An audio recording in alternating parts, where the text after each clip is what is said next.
শুধু একটা ভুলের কারণে পুরো ঈদের দিনটা নষ্ট হয়ে যাবে সেটা আমরা ভাবতেও পারিনি। সো হ্যালো এভরিওয়ান, আসসালামু আলাইকুম, আশা করি ভালো আছেন। তো আজকে থাকছে ঈদের সারাদিনের ব্লগ। তো সর্বপ্রথমে ঘুম থেকে উঠে হাত মুখ ধুয়ে ফ্রেশ হওয়ার পর হাতের মেহেদির রঙটা কেমন হয়েছে তা দেখলাম। মাশাআল্লাহ অনেক সুন্দর একটা রং এসেছে। তো কিছুক্ষণ পরে নবাবী সেমাই খেয়েছিলাম, অনেক সময় রান্না করা হয়েছিল, সেখান থেকে আমি যদি আপনারা নবাবী শ্যামের রেসিপি চান তাহলে কমেন্টে জানালে আমি এটার রেসিপি শেয়ার করবো আপনাদের সাথে। তো ইতিমধ্যে আমাদের কুরবানির মাংসগুলো এসে পড়েছিল এবং সেগুলোকে মশলাপাতি দিয়ে একদম ম্যারিনেট করে নিয়েছিলাম এবং অনেকগুলো মাংস হওয়া সত্ত্বে তাই এটাতে লার্কি চুলায় রান্না করব এবং লার্কি চুলায় রান্না করলে খাবারের টেস্টটা দ্বিগুণ হয় এবং খেতে অনেকটা মজা লাগে।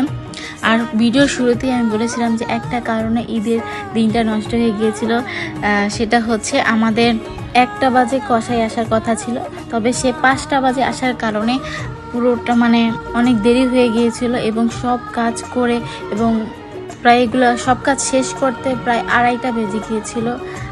তো এই জন্যই বলেছিলাম যে ঈদের দিন নষ্ট হয়ে গিয়েছিল। তো আম্মু ভালো করে মাংসটা কষানোর পর্যায়ে হয়েছিল, তারপরে বাটিতে করে মাংস নিয়েছিল এবং কষানো মাংস খেতে অনেকটা মজা লাগে। তারপরে এই তো অনেক একটু ঝোল ঝোল গ্রেভি মিক্স করে মাংসটা রান্না করা হয়েছিল, খেতে খুবই মজা হয়েছিল এবং একটু ঝাল ঝাল হয়েছিল, স্পাইসি।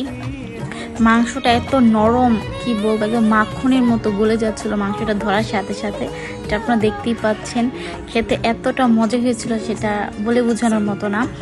সো এরকম সুন্দর ভিডিও পেতে আমার পেজকে লাইক কমেন্ট শেয়ার করে আমার পাশে থাকবেন। তো আজকে ভিডিওটা এই পর্যন্তই। আল্লাহ হাফেজ, আসসালামু আলাইকুম।